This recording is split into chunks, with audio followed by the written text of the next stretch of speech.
Welcome. Welcome to a special edition, a very, very special edition. First Class Flights with Nick Shine. I'm your host, Nick. We got a good one planned tonight.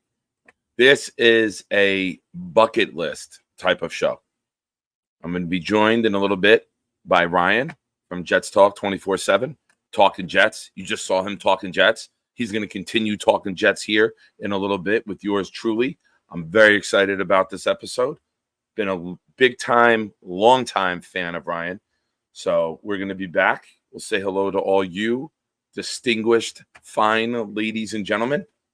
And we'll get back at it in 2 minutes. Good evening. Welcome to Thursday Night Throwdown. I'm your host, Nick. When the blitz comes, there's no one to block him. It's 10 o'clock, get ready for the showdown. 9 toes down, Nick, ready for the throwdown. We proud Jets fans, we don't play with them pronouns. Best roster in the league, we playing with the pros now. They tell us slow down, call us delusional, call us losers as usual. But this season will be beautiful. Shotgun with you know who, but run it instead. Lad Hall hit the hole hard. That's what she said. Ground and pound like it's 2010. The chat, we got many friends. Johnny wearing hats for super chat and watch him breathe again. Nick put the link so Bobby could call and speak again. Bonesy did the blunt, I got the weed and pens. We speaking green again. Jets news like it's CNN. A-Rod and Charles Gorman, it's like we seeing twins. Feeding tins, pounding on these bleeding fins. Week 14 and 18 when they needing wins. They ain't seeing them.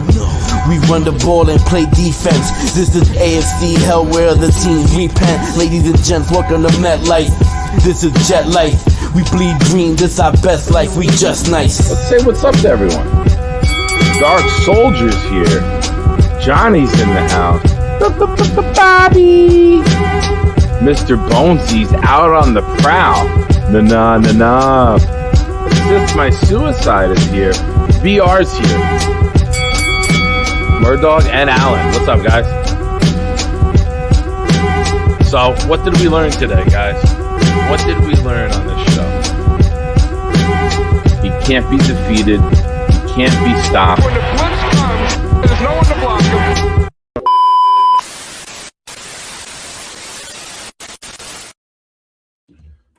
Oh, we can't be defeated. We can't be stopped. 2-game winning streak. How to bring the darker shirt out with the background here. Shout out to Gator. We made a little change to the video board. Got me and the boy up there. Got Charles there with me here. Got A-Rod in the middle. And then me and the boy over here. Oh, my hand disappeared. Over here. Up there. Right over there. You know where it is. Use your damn eyes, people. Stop yelling at me already. I could sense it. Like I said before the video, I am very excited for the show. Very excited for the show. Ryan is a great dude. Longtime fan of his. And met him a couple times. And we talked about this. We tried to get it linked up last week. But here we go. Here we go. Stack is the first one here. What's up, Stack? I was trying to work with the lighting and the imaging to change to make it pop out more. So I'm working on it with the dark background. I wanted a brighter. There we go. Sorry, I'm adjusting on the fly here. As you guys know, I tend to do. Mark Ferraro is here. What's up, Mark? John B. Welcome, John. All aboard. Boomtown in the house. Boomtown's in the house. What's up, Tom? Thank you, sir. Beautiful shirt. Beautiful new shirt. Courtesy of the great Tom Ace. Show your face. Awesome. Awesome. Thank you, sir. Let me get everything changed here. We got Hank G. What's going on, Hank? Boom, boom, boom, boom. Matthew Smith. Nick wouldn't know about Ryan if it wasn't for me. How is that? Explain how you tie that all together.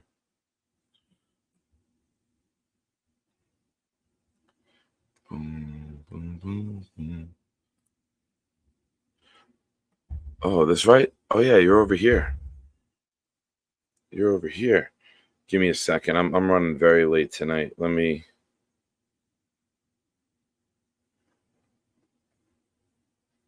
Chat's talk 24/7.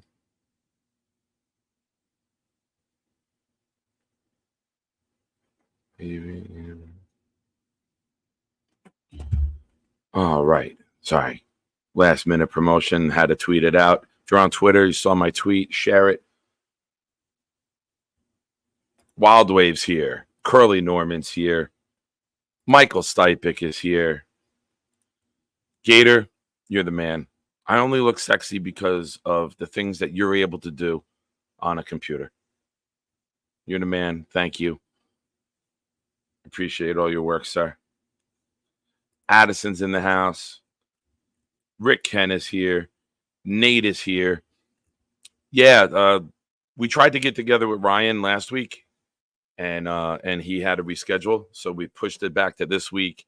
And I was so busy today because sit down, brace yourselves. We have something breaking news. I don't have my voice back yet from the game Sunday. But ladies and gentlemen, the Brees Hall autographed helmet was shipped this morning to the great Rick Kent. He should have it by Monday the latest. I do have the receipt. It is on its way. The heckling can stop, but I'm sure you guys will just find something else to heckle me about. And I'm sure you will continue to heckle me until Rick, months from now, announces that he finally has it and ends the joke.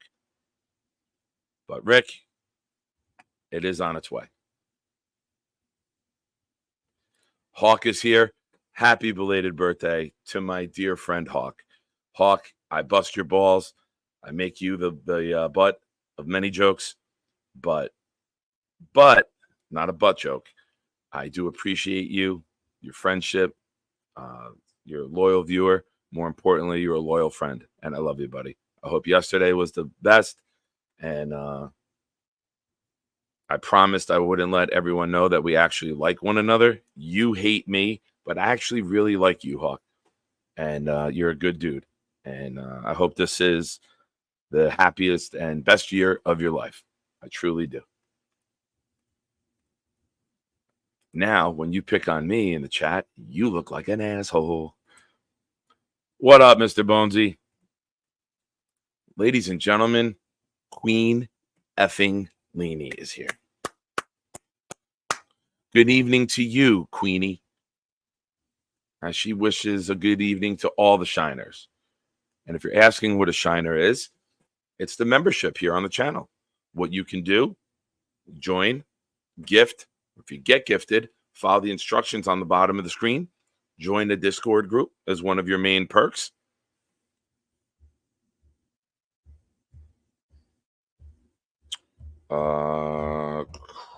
Crossbean, why can't you chat? Are you subscribed? I don't know why you can't chat. I don't know. What's it saying? Give me a minute. Let me try to rectify that. Oh, YouTube Studio. Give me a second. I'm going to look for you, man. I am on the hunt right now to see if I can rectify this issue for you. Customization. Comments. No titles, copyright. Settings. Sorry, old man interneting.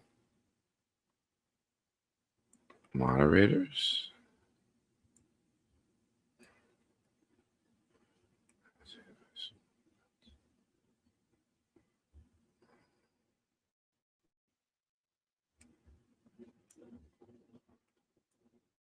I don't know, man. You're not blocked on the channel. I really cannot tell you why, sir. I can't.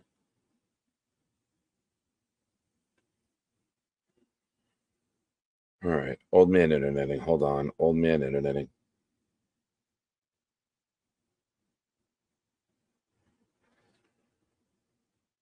All right. Crossfire. It's fixed.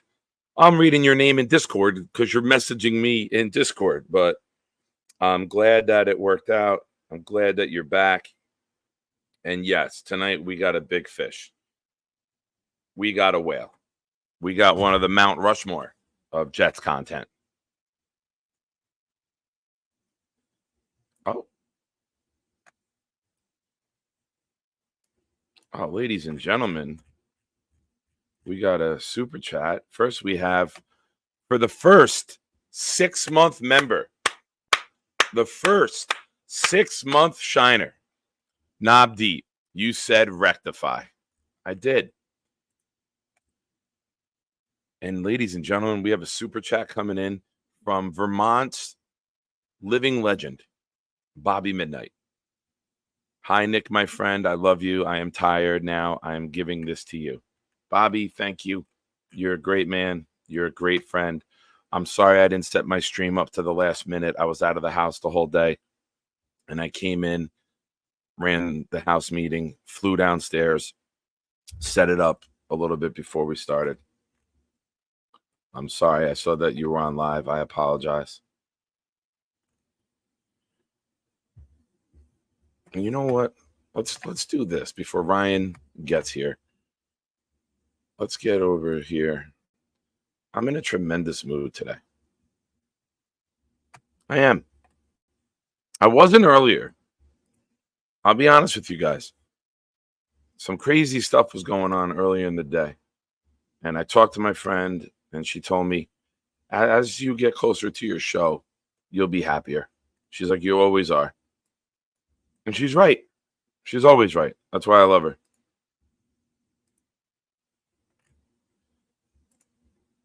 She's always right. So I'm going to gift. I mean, why is this? What are we doing here? Why do I have to add a card? Am I on? Sorry. Oh, this is annoying. Why do I have to re-enter card information? How we feeling tonight, Jets fans? We are on a win streak.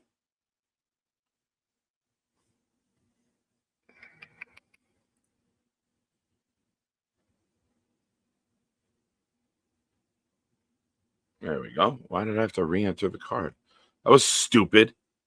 Hey, it went to J Quest. J Quest has been gifted a membership to the channel.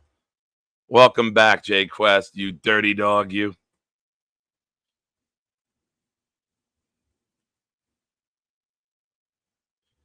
Yeah, Metro Funny. I don't know what's going on. I gift memberships to my channel all the time on my channel. I don't know why I had to re-enter my card information, but here we are. Here we are. J Quest is in the house. So, did I miss anything? I did not. Knob, thank you for being a shiner. Thank you for being the longest shiner. You are the longest knob of them all. Thank you. Crossfire, there we go. He's back. My pleasure, Jay Quest. Just like on Jake's show, I'm the only one that can gift you. Yes, Bonesy. You know what? It got a little chilly tonight on the football field when the sun went down. And I had this in my bag. And on the inside, dude, I don't know if you could see that on the inside. It's warm. Got a little cold as soon as the sun went down. Wind started blowing, cross breeze. And one of my other coaches was like, damn, I'm cold. I'm like, not me. I'll be right back. Oh, look at this. Look at this. And it makes the beard pop. Look at that. Dark gray shirt, two-tone beard. It's not weird. It is my beard. No way. The camera can't go down that low. So here we are. It's Tuesday. It's game week, right? Denver Broncos coming to town. everybody, we are going to say a prayer right now for Elijah Vera Tucker. We are going to pray that Elijah Vera Tucker gets through the Broncos game for the first time in his career. So here we go. Dear Lord, we come before you during this 2-game winning streak for our New York Jets. We thank you for watching over the team. We thank you for keeping Morgan Moses healthy and nothing long-term. We look at you, Lord, to protect this team, guide this team, give the coaches the wisdom and the knowledge to make all the right decisions. We ask you to place your angels around Elijah Vera Tucker, Lord. Keep him safe, keep him healthy, keep all the Jets healthy, and allow for the first time Elijah Vera Tucker to walk off the field healthy after a Denver Bronco game. And we ask you, Lord, this year, you keep all of the remaining New York Jets healthy. Allow us to do what we do best, win, and we win the Super Bowl. And as always, Lord, we thank you for peanut butter as well. Amen. There you go. That's the prayer to keep Elijah Vera Tucker healthy, to keep the rest of the Jets team healthy so that we can hoist the trophy at the end. And also, we thank God all the time for peanut butter, because I don't know what I do without peanut butter. I don't know what I do without you guys in the chat. Peanut butter. It's like my 2 favorite things in the world right now. So without any further ado, I'm bringing in one of the Mount Rushmore of Jets content creators. Don't rub your face. You know you are. Stop it. You know you're a big gun. I see you in the back.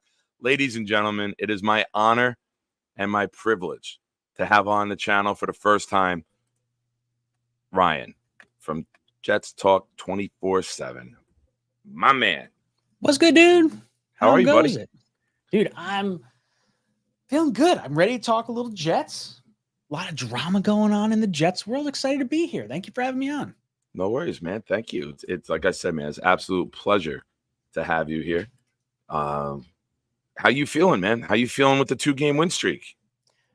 Feeling all right. You know, that Titan, I would say I was concerned a game and a half in, and it didn't look like they were clicking. It didn't look like they were just right. And then, like, it might have been the last drive or 2 in Tennessee. It's like, okay, I can see they're starting to get it. And then you come out last week and you do what you did to New England and you just took care of business. It didn't have to be like, you know, I don't want to make it too big of a thing, but they didn't do the Jets thing where they turn into a pumpkin on primetime football. They played better than, you know, the opponent. It wasn't like playing to the level of your competition or whatever. The Jets took care of business in all 3 phases of the game. I'm excited. They haven't even clicked. Like Aaron Rodgers and Garrett Wilson haven't clicked. And this team is like gonna be good. And they have to be good. Buffalo looks like friggin' juggernauts up there right now. Yeah. I'm a little bit before you. When I realized that we might have something clicking, it was the Braylon Allen touchdown. Because in the 49er game, which we didn't have the ball a lot, we didn't get to run a lot of plays, right? Yeah. You saw Garrett Wilson in the backfield on the one play, and he bubbled around, and we threw it to him. Now, normally, you look like you're going to run that play again. We did that in Tennessee. Nope. Boop. Back the other way. Braylon Allen touchdown. That's when I said, all right, there's layers now to the offense. We're setting plays up down the road. Normally, you like to do that within the same game, but having the ball for 21 minutes, you don't have the opportunity to, right? I want to see Rodgers spreading it out more. He was 2 for 2, right? He did in the 49er game. He did in the Tennessee game, all coming up to last week. I'm saying to myself, and on air, spread it out. Get the lead. This team has been built, as you're well aware of. Get a lead. Rush the passer. We don't have 5 run stuffers on the D line. We don't want to play defense for 40 minutes. We want to be up a score or 2 and go nuts and take you out of your element and play to our strength, which is covering on the back end and getting after the quarterback.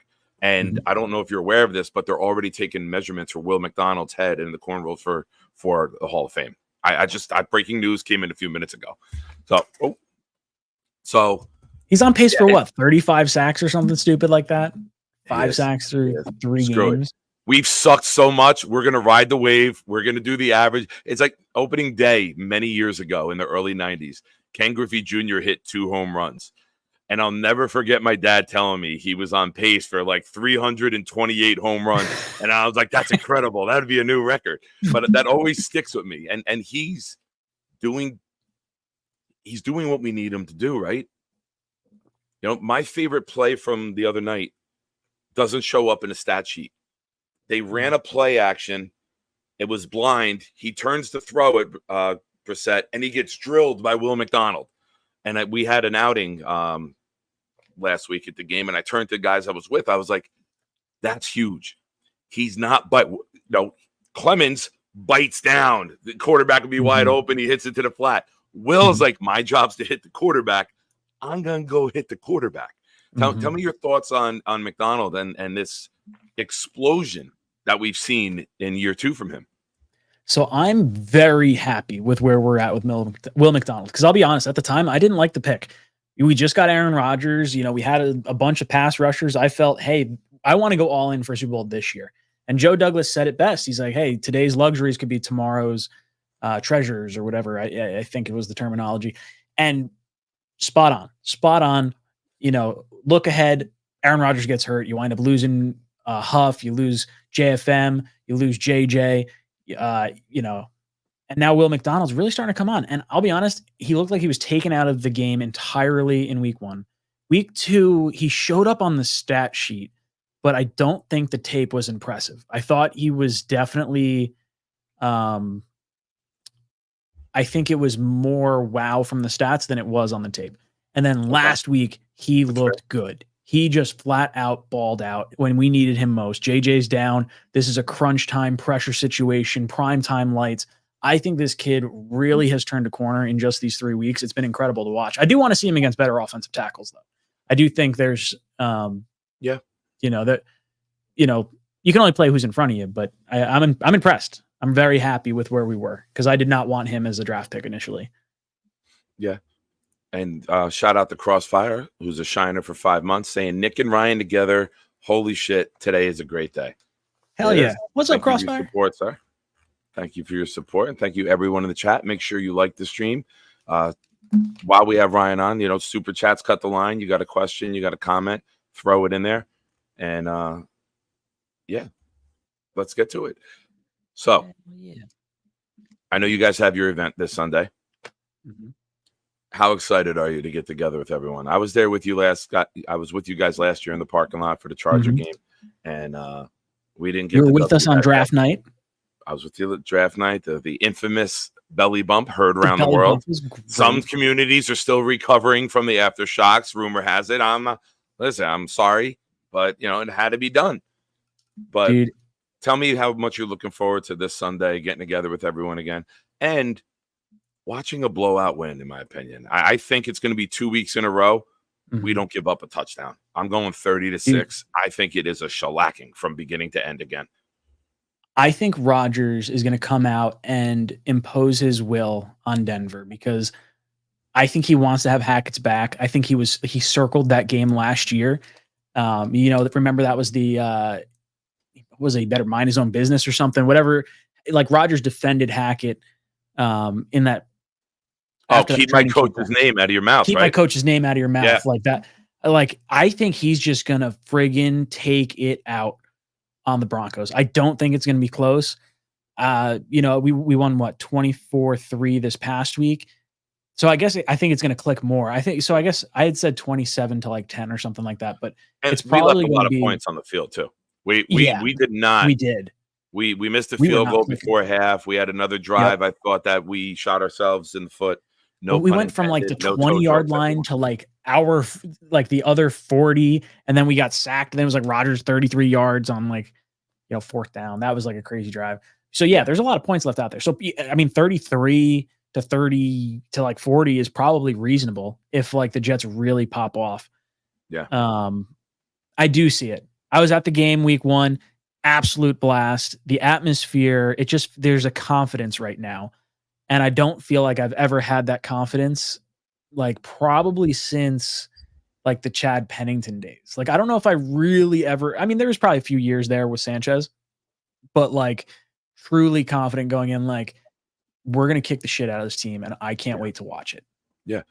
I said it the other night. We were there, and it was 3:41, I think, left in the first quarter when we scored the touchdown, and we had some young 20-year-old Patriots fans, a couple rows in front of us, who I rode the entire time. I know, chat, you're gonna have fun with that comment. That's what she said. Nick rode 4 guys. I get it. It's coming.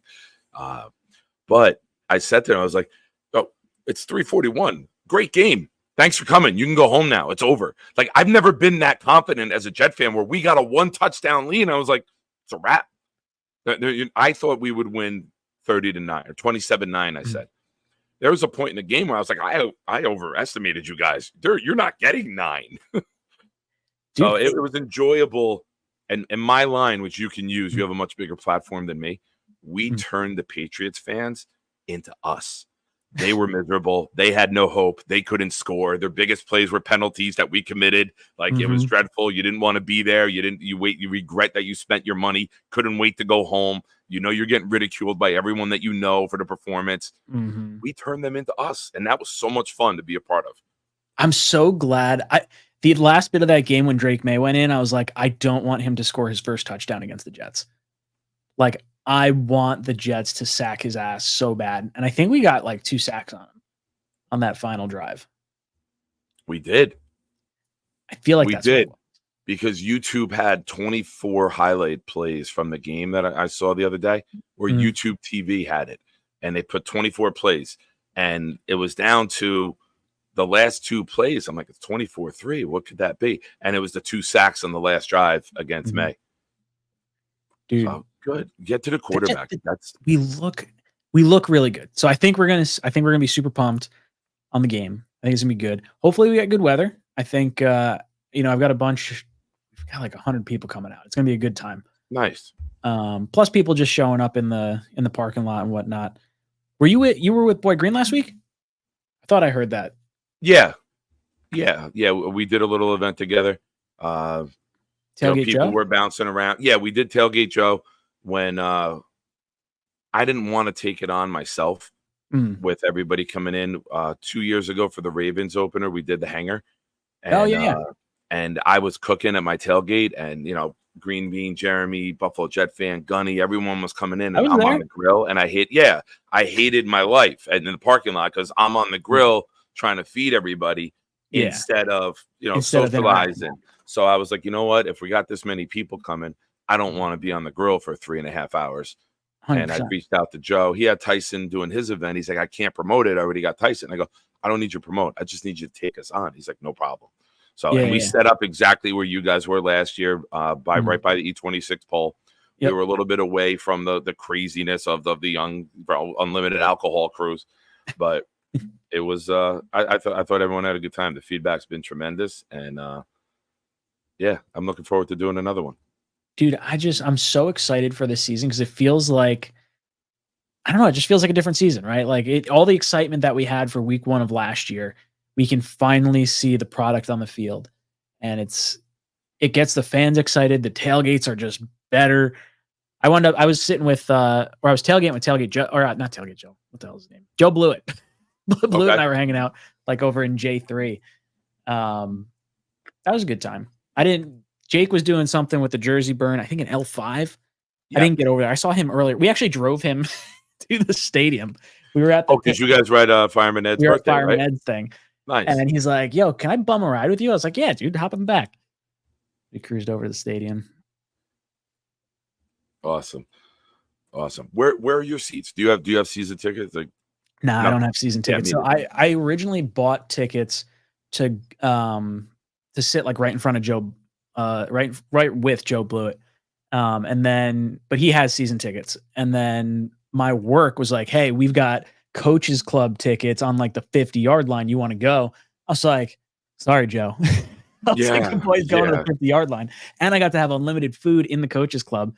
It was unlimited drink, but it was non-alcoholic, which is all right. I was pumped on that. Dude, they had upgraded food. It was like empanadas and like shrimp and sushi and flatbread pizzas. I was like, this is classy. It's like, I have never done this, and this is probably very expensive. I think the game tickets were $750 a game ticket, and to have, that's your baller section, right? That's where the celebrities are. That's where Bobby Carnival and dude, Gary V was like 3 rows in front of me. Who? Gary V. Oh, I met Gary walking out. Oh yeah, I saw a kid with a Will McDonald jersey on. He's like maybe 4 or 5 years old, and I go, "Hey kid," I go, "Tell your dad, great purchase with that jersey." I'm like, you might have to hang that up on a plaque already on the wall with how well he's playing. And Gary V turns around and he's with him. I was like, "Oh shit!" Oh man, I'm sorry I cursed. He goes, "Don't worry about it, man." He's like, he's been broken in. Don't stress it. So I got to meet him, take a picture with him. I try him to get him for him show, but I'm sure the amount of requests he's got. Oh, dude, I'm sure it's gotta be super busy. Well done, Rick. I like that. Yeah, you got to get early to the tailgate. Always. 5 hours early is when the parking lot opens. 5 hours before the game, and then just get there early because then you just kind of get a spot. Because once you get to like 2 hours before game, it's tough. It's horrible. It's horrible getting in. There's no time really because you want to start the head in about an hour before, right? Yeah. You want to clean everything up at the tailgate and head in. Mm-hmm. And we're worth watching now. Just watching Rodgers run out is worth it. Oh, right? Like I put my arm around my son at one point. I was like, dude, we're watching the best quarterback this organization will ever have today. Yeah. So awesome. Give me your thoughts on the offensive line. Give me your thoughts on Moses being out, Olu going in at right tackle, and what do you foresee with this? Dude, Olu looks good. Olu looks really good. I put an all 22 up of Olu on my channel, and you watch. I don't remember how many snaps it was, but there was only one that you might be able to be kind of critical of. It was cool. The first time he went in, I actually missed the play. I didn't have it on there, but it was he came in as an extra tackle on the left-hand side on the Brees touchdown. And it was like, oh, damn. As soon as I saw him check in, I was like, we're going left. Like, look, there he goes. And then Brees does the little spin in. Dude, he looks like a stud. He just held everyone in check. He didn't look overwhelmed. I'm interested to see him, obviously against more and more pass rushers, different styles of pass rushers, some real like speed rushers, but he didn't have any problems. I was concerned with Moses going down. I mean, honestly, I thought it was a season ender. When I saw him flailing on the ground, I was like, that's not good. Like, it was like violent. Yeah. It was very violent. Like, and they didn't show any replays in the stadium, so we didn't really know what was going on. So it's only missed 2 to 4 weeks. That's pretty solid. Let's stud at center. Not to cut you off, but we were told a couple years ago Becton was 2 to 4 weeks, right? These bigger guys, that's fair. These bigger guys and the knee strains and getting amped back up when you get cleared. Mm. I got a crazy prediction that I'm gonna throw out there, and I want your take on it. Olu never gives the job up. Olu plays so well, he doesn't give the job up. What do you think? I said that to my friend the other day. I don't think I said it on stream, but that was I absolutely think that could be the case. I think Olu played so well that it's going to be hard to get Moses back in the lineup if we see 4 weeks of Olu. I mean, honestly, I would take my time bringing Moses back. They're like 2 to 4 weeks. Like, hey, why don't we just see 6? Yeah. like there's no rush. Like as long as we have 3 healthy tackles going into like the late end of the season. Yeah. That's kind of what I want. How about this Wally Pip style, right? And how about if Olu goes on to be an Iron Man, like a DeBrickashaw who doesn't miss games for like 10 years? Perfect. What about if we change the mentality of Jets offensive linemen, and now we have a guy who stays on, stays healthy, switches to left tackle next year, and just never misses time? And just we look back at this like, wow, remember how freak it was his rookie year? Mm-hmm. 5 years from now, like, remember he played right tackle and played so well that he never gave the spot up? Dude, I mean, if he doesn't, like, let's say he's not even left tackle. I mean, I think he's going to end up being left tackle whenever Tyron Smith winds up hanging it up. But like, if he wound up being a stud right tackle, it's like all the same. You got to keep the quarterback upright. He looks like a hit. Joe Tittman looks like a hit. AVT, as long as he stays healthy, looks like a hit. John Simpson has been that aggressor, like enforcer type guard that we've been missing. The offensive line needed a mean streak, and I feel like we got that back. Yeah. Tyron Smith is an all-pro. Like, dude, I love the offensive line. Even the backups, like, Carter Warren and Max Mitchell, obviously I hope we don't have to rely on them. I hope Moses is healthy pretty quickly, but I love where we're sitting. McGovern sitting on the practice squad. Like, this is the deepest offensive line that I've felt comfortable with in a long time. And we have I even like Xavier Newman and Wes Schweitzer. Like, I think there's a lot of depth. Yeah. Well, it's also a lot of experience with how much they've had to play the last couple of years, right? Well, so that chemistry is just going to continue to build. Like, you look at how good the offensive line is pass protecting right now. It's going to be, in 2 weeks or whatever, they're going to start firing on the running game a lot better than they are. You're starting to like kind of see a little more confidence in it. I love having Brees and Braylon back there at the same time. It's a cheat code.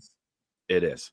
And having them love one another and want to see each other succeed shows that there's no egos. There's no Mekhi Becton. I'm a right tackle. There's no. I'm RB1. There's none of that. They're celebrating one another. Like, they're not worried about the stat sheet. They're worried about the scoreboard. And it just they want the ring. Show how much Joe Douglas has done with bringing in not just the right players, but the right people. We think about the players we've expunged from this team in the last year. You got rid of Mekhi Becton, who I'm just a left tackle. I'm whatever. Where's he playing now? Fast forward 2 years with guard, which I wish he would have played guard with us. Like, I would have been happy if he had just been one of these team player type guys. Not great discipline. Always hurt, obviously. We go from him to Olu, who only played left tackle in college, and says, hey, I'll play anywhere on the offensive line. I just want to help this team. Big flip. Then you go to Malachi Corley, and you have this, wide receiver who is not the diva that Elijah Moore was. And you have this, he had the NIL deal was offered to him to leave Western Kentucky. And he's like, no, I want to stay at Western Kentucky. It's like, dude, like, that's loyalty. That is a mentality. That is someone who believes in their convictions. Is a very I like that trait. Then you go to we jettison Dalvin Cook off the team. He could not pass protect. We bring in Isaiah Davis and Braylon Allen. And these two guys are like, I want to knock the teeth out of your head. Like, I will punish you for every time you try to hit me. Or you try to hit my quarterback, I'm going to knock you on your ass. Like, Isaiah Davis at the Senior Bowl was talking to Dom C. He's just like, my favorite thing to do is hit a blitzing linebacker. And I was like, let's fucking go. Yeah. You saw that with Brees the other day, right? Brees did like an old school wrestling cross flying body press to take the guy out. Protect 8 at all costs. Yeah. That's just it. And then even so Zach Wilson, you send him away. We all know the 3-car garage comments and all the sort of the high profile status of being the pick, but it was the pick after the COVID year. So how much of it was smoke and mirrors from that? And then you have Jordan Travis, his team was undefeated, very likely going into the college football playoffs. He gets hurt. They immediately pull him out. And now that team looks like dog shit. And this guy's now learning behind Aaron Rodgers in the most humble of fashions. And even if he doesn't work out, I like the buildup of where that character's headed the same way as all these other players that we've built around. And you're seeing the reflection of that in this play. Even if he just becomes a Tyrod Taylor for his career, that's still a success considering where he was picked, the expectations. If he goes on to be a Jet backup for years or bounces around the league as a backup, there's no shame in that. Like, you're learning between 20 or 36 years of experience in the NFL, a quarterback position. Tyrod Taylor would be a gift to get that, in Jordan Travis. If we get that, if we get Tyler Huntley, I'd be pumped. A solid, good quarterback that could be your backup for a long time. If we get Tyrod Taylor out of that, I think the ceiling could be much higher. But you get the opportunity. If I'm mapping hoping out that's where the floor, right? The floor is spot starter throughout his career. Maybe after Rodgers, we go and invest in a high pick for a quarterback, or who knows the way quarterbacks are bouncing around the leagues now. I'm going to give you my map of the vision. This is how it's going to happen. Lay it We're on going us, to please. get 2 years from Aaron Rodgers. We're going to get at least one Super Bowl. Rodgers is going to ride off into the sunset after 2025. And then Jordan Travis will have had to sit for 2 years, the redshirt year, then the actual year behind, still behind Tyrod Taylor because Tyrod's under contract for 2 years, but still learning and grooming under that sort of nurturing scenario. Rodgers leaves after 2025. Dead cap hit's going to be enormous in 2026. So what you do is you have Jordan Travis versus maybe a Tyrod Taylor, or maybe another quarterback of a McCown or Fitzpatrick style level of quarterback. Give Travis the opportunity to seize the reins. He'll have been on the team 3 years, which means the roster rotates over about 30% each year. So it's a 90% new team by the time he's the main guy, and everyone will have known him on that team. So like there's not to mention JJ, as long as JJ kind of hangs around, he knows him from FSU. There's a little bit of cachet with the defensive side of the ball too. So from the way psychologically this could work out is beneficial. And worst case scenario, if it doesn't work out and you have a bad, you kind of throw out the 2026 year. I don't want to say throw it out, but like it's going to be difficult to field a team. But if you've extended your young players and you have to take your lumps for a year, then you get a high draft pick or you look attractive to a veteran quarterback, which I think is fine too. I'm open to that. You win a Super Bowl, I don't care. I'll deal with whatever we got to deal with. You win a Super Bowl the next 2 years, cut everybody, become a brand new franchise, expansion draft. I don't care. We've got it. That's all. As long as we get it, it doesn't matter. We'll sit here every week on our shows and just be like, we won a Super Bowl. I don't care what happens. Who cares who we sign? Who cares who we draft? There's no. We're gonna ride on this for 50 years. It's gonna be perfect. That's it, man. If I get to live through one, I'm good. Give me your thoughts on a very pleasant surprise. We know he was a massive disappointment last year. Through 3 games, you could say Alan Lazard has already earned his $44 million, right? He's playing well enough right now that's shocking the hell out of all of us.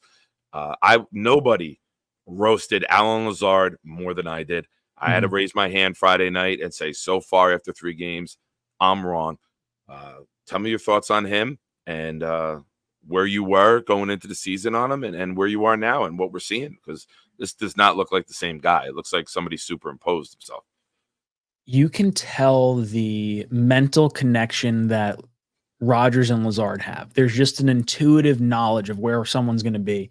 And that's why I think I'm so attracted to Davante Adams in a trade. I would say he has lessened the need for me to want a trade for Davante. Like if we don't get him, I'm kind of okay with it. Like Lazard playing well is the bonus that I was thinking I may not be able to count on.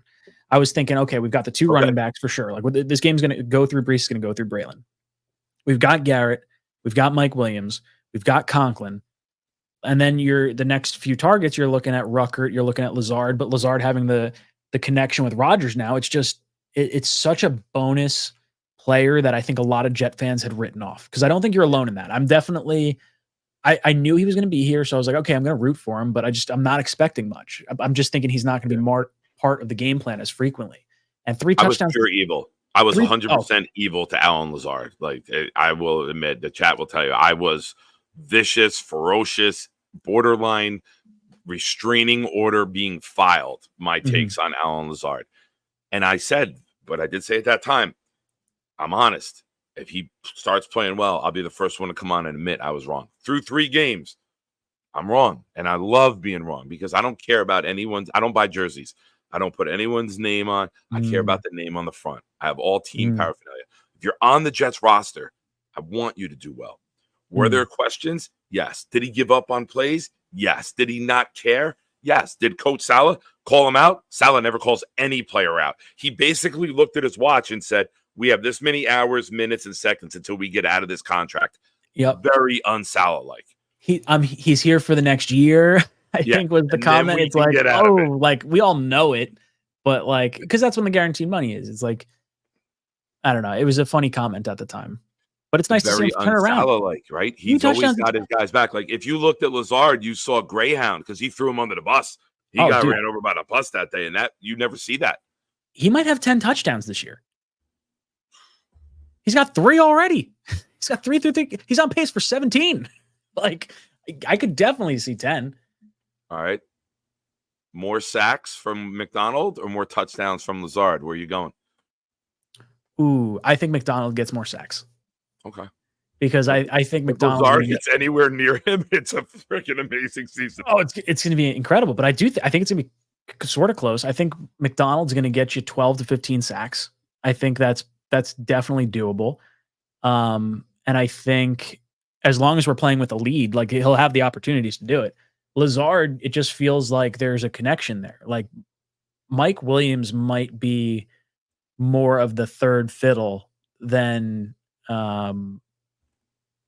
Lazard would be, I think. That's sort of how I'm feeling right now.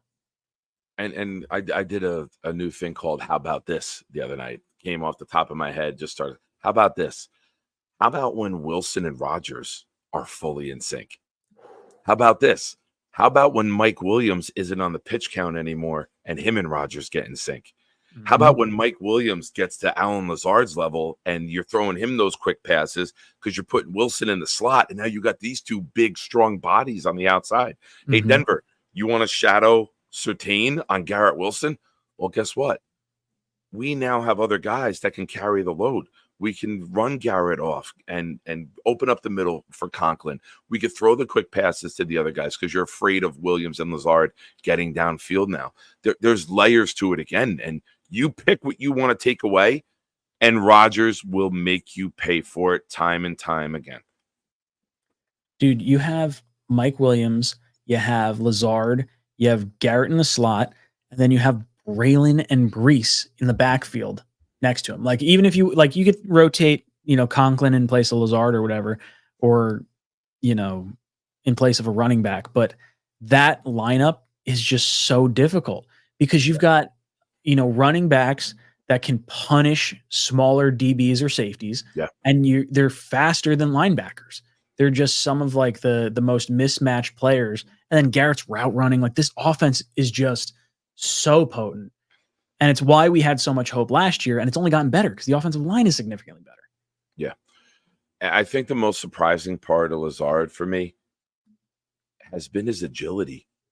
I don't remember seeing that when he was in Green Bay. Like, he's spin moved and he's juking and he's making people miss. I don't remember seeing that when he was on Green Bay. So if that's something he worked on with getting quicker and more fleet of foot in the offseason, it's showing. And I will hope that I get to keep raising my hand every week and saying I was wrong again. I will do it very, very proudly. I will put my hand up and say I was wrong. I want to be wrong when I call out a player, right? You want them to answer the call and be like, oh, hello, Nick. Yeah, F you, buddy. Watch this. Like, I'm fine with that. Yeah, I think that's the play. I think we just have to say, like, F that player coming in. Like, Will McDonald was the same thing. It's like, you son of a bitch. Like, I can't believe that you popping off. Yeah. I tweeted the other day. I was like, where's everybody who had the we should have took Broderick Jones and Bill Belichick F'd us? And where's everyone that we should have took Bowers? And now we have Olu. Oh, wait, you're not here to say anything because you're on Fanatics ordering their jerseys right now? Oh, okay. Thanks. Dude, I wanted Broderick Jones. So last year, I was of the opinion the Jets should have waited until training camp to trade for Rodgers because I thought it was a given. We're going to get him. He knows it. We know it. Green Bay knows it. They're not going to keep him on their roster for $50 million. It's just not going to happen. Like, let's just get it done. And then we could have kept 13, taken Broderick Jones, not worried about the whole Patriots trading out in front of us. I thought that was the play. Then when we traded back and that wasn't an option, it was like, okay, I still go offensive line, wide receiver. And then, Will McDonald winds up being a great pick. I'm pumped on it. And like we were saying before, Joe Douglas, today's luxury could be tomorrow's treasure. Yeah. And Joe Douglas looks like a freaking Pirates of the Caribbean right now. Dude, Bowers is really freaking good, though. My buddy's a big Raider fan. He's a stud. Absolutely. Like, I think the level of play from Conklin to Bowers is not the drop-off that Morgan Moses or Tyron Smith is to Carter Warren. Like, the difference. Yes.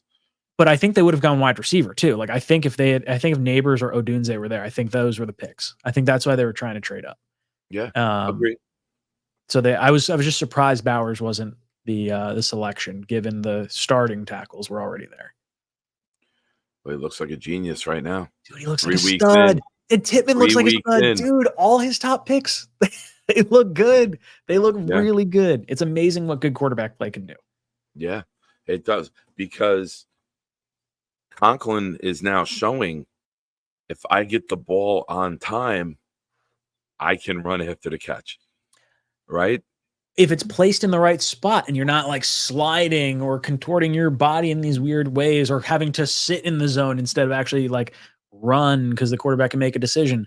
I really liked Conklin. I went hard on Conklin for a lot of fantasy teams this year. I was like, he's going to have a good season. I thought he was good in Minnesota, and I thought he was a good tight end. We just couldn't take advantage of him. So I mean, very, very happy there. Considering our quarterback play the last 2 years, he didn't do that bad, right? Like if he gets 75 catches this year, 70, 75, maybe he gets like 7, 8 touchdowns. Who's complaining? No, dude, no one. I mean, he'll have over 1,000 yards if he has that many receptions with Rodgers. He's getting big ones. We had second and 17. He went to He Conklin. had like we had 3rd and 9. He hit the 18-yarder to Conklin. He's going to Conklin in big spots because they're setting you up for it. Again, there's layers to the offense. So we're going to Lazard outside. Safety's got to worry about that. We got Wilson in the slot. Safety's got to worry about that. Linebacker's got to drop. You look that way, and now you got Conklin coming from the backside up the middle or crossing underneath it like he did to get us down to the 5. They're creating and designing ways to beat you. And Rodgers is smart enough, as we've seen throughout his entire career, whatever you take away, he's still going to find a way to make you pay. 100%. It just feels good. Feels good. We needed a damn quarterback. We got it. Like it's almost the end of September. We're not talking about next year's draft yet. We don't. We don't have Dom C giving us like the guard from Florida. Yeah. What do you think about Hassan Reddick and Rodgers throwing the agent, card out there? Do you think a Hassan Reddick deal gets done, or do you think he's not playing it down for the Jets? Do you think he gets traded? What do you think happens with him? Ooh, switching the interview on me. I like this. I have to. Like, I'm just. I love it. I love it. I defer to you. I think Aaron Rodgers always speaks in a very calculated manner. And everything he says in these interviews, it's not me. It's not flying off the hip. It's not just spitting shit out sometimes to spit it out. He speaks with a purpose. There's he tries to deliver a message, and it's, hey, I know something about you that I know that we're going to do, and this needs to be done, and I'm going to get the wheels in motion because I want you here. So I think where there's smoke, there's fire always. And I think maybe the wheels are starting to turn for all parties involved now that Rodgers did reveal that fourth wall, right? Well, I was going to say, it kind of almost feels like he's breaking down that tension that could be there between the organization and Hassan Reddick. Like, obviously they're saying like, oh yeah, no, we'd love him here or whatever. But I think the fan base definitely has this angst against Hassan. I think Hassan has an angst against the Jets, and whether Hassan's actually firing his agent or Rodgers is giving the nod to do that, to like, hey, get your ass in here. Like, let's figure this out. I think not having Jermaine Johnson does make this a little more intriguing, because Jermaine coming back after the Achilles next year, he's probably going to be hampered to some degree. So if you could sign Hassan for a 2-year contract now, I think I'm a little more understanding of it, because the dynamics have changed. But he's got to understand too, like, we're going in for a ring. Like don't try to rake us over the coals. Let's do this. We'll figure out a raise. The only issue I have with it is like, he wasn't willing to play on 1 year, $15 million. He's now down to like 1 year, $8 million, or 1 year, like 7.5. I think the Jets can forgive like $3.5 million of those fines, but that's still like a 1 year, $10 million deal. Even if the Jets wanted to give him $5 million more, he's still only at that 1 year, $15 million that he was initially. So like, I think it's more likely he ends up getting traded unless he fires his agent and, winds up coming to his senses. Yeah, and I think 14 sacks in 3 games hurts his stance. I think Jermaine getting hurt obviously helps it, Yeah. I think us winning helps us. If we're losing, that helps him, where he's just like, hey, you need some more help. Hey, you're not getting to the quarterbacks. Hey, here I am, Yeah. I'm very curious how it plays out, obviously, as we all are. But I'll say this. Say he doesn't play, right? Mhm. I'm okay. Yeah. I mean, let's say he just wants to get his accrued year. He's got to play in 6, or he's got to be active for 6 games. So do you fake injury for those 6 games, or do you ball out the tail end of the season on fresh legs for 6 games? Like, kind of cool with that too. Like, if that's what winds up happening, like, I only need you for this playoff run. Yeah. I mean, obviously we want to win as many games as possible before then, but I feel like, you know, in a worst case scenario, either he can get us maybe a Devontae or something, or he comes in hot at the end. If he does a hold in, he's only hurting himself, I feel like. And here's something that you have to keep on your mind if you're Reddick and his agents. Have you learned anything from Le'Veon Bell, Calvin Ridley, and Deshaun Watson? 3 guys who sat out healthy and were not the same player. Bell never returned to form. Ridley took a year or 2 after being penalized for gambling to finally start to show some flashes. Of course, he shows it against Sauce, who had that on their bingo card, but there we are. And now Deshaun Watson has never been the same. This is a guy who was up 24-0 in Kansas City against the Chiefs in the playoff game before they blew it. You know, this was a guy who people were saying is a top 5 quarterback, sits out a lot of time healthy, and just isn't the same player. And if you're Reddick and you're older and you got some miles on your legs, you don't want to sit out healthy because it changes you. It changes your feel for the game. And he's got to weigh that in. Give me your thoughts on that. So I completely agree. I think you never get that year back. I think Le'Veon Bell clearly misses that he didn't do that. Now, to be fair, he did get more guaranteed money. If you think the Steelers would have run him into the ground, that's possible, but he didn't really get enough guaranteed money to overcome the, like, whatever that franchise tag would have been that year. I think it was like $14 million. It was a sizable contract for a running back, especially at that time. So that's huge. I think Watson just has not looked good. Watson has looked like hot garbage. I think Ridley looks good. I think Ridley took a year to come back. Yeah. But like, how old's Ridley right now? 28? Like, ballpark, probably. Hassan Reddick's 30. Do you think there's some degree of like maybe I am declining and like I just want to get the bag, and like if I miss, I don't know. I feel like for Ridley. 29 for Ridley. So with Reddick, I mean, Von Miller's still really good, but Von Miller's one of the best of all time. And he's what, 34, 35? So 4 years from Reddick of potentially still premier pass rusher, even if he doesn't play for the Jets. And like, because I think a multi-year deal has to get done. I don't think it's just a 1-year contract for him to play. I think there could be a situation where if Devontae Adams has the opportunity to get traded and all draft compensation is relatively equal, and the Jets say, hey, we'll throw in Hassan Reddick, I think that, you know, getting a prime player plus draft picks for a young team that's going to have $150 million if they trade Devontae Adams, they're going to have plenty of money. It's not even going to be an issue. Pair him with Max Crosby, that's a scary defensive line. And if I could see Antonio Pierce being like, hey, I'm a defensive-minded head coach, like, give me another dog. So I don't know. I don't think the Raiders are going to be very good. So that's sort of... It almost hurts them when they win games, right? Because, you know, O'Connell and Minshew aren't your future. And it's almost at the point now where be competitive, be tough, lose.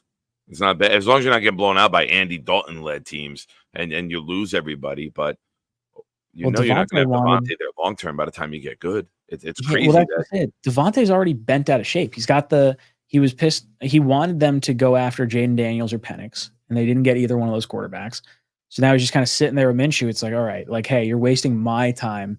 His presser after the game it's alluded something like that too. Like, we're wasting time. We're wasting, you know, opportunities, things like that. And I feel like there's some subliminal, like, hey, come get me, you know, kind of messaging. And I think as we get close to the trade deadline, that will happen. I think we're going to have Devontae Adams, Mike Williams, and Garrett Wilson on the same team with Breece Hall and Braylon Allen and Tyler Conklin. It's going to be video game. That's what it's going to be. Okay. Like, just, I want it. I want all the pieces. Let's do it. Why not? Like, don't take anything for granted. We're the Jets. Yeah. Don't take health for granted. Don't take Lazard being Lazard all the way through 20 games for granted. Yep. Stack every chip that you can. If we have to cut everyone during the parade, I don't give a shit, Ryan. I don't care. Like whatever it takes, I will cut them myself. I will go up there and be like, you, adios, gone. Like, sorry, you got to go, pal. You don't even get to celebrate. We'll FedEx you the ring. You're going to another team. So here's an interesting question, right? Would you rather prefer the last 20 years of the last 20 years of the Packers or the last 20 years of like the Giants? Two Super Bowls versus one Super Bowl.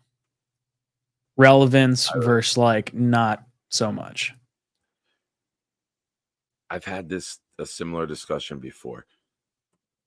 The ultimate goal is to hoist a trophy. But do you want two?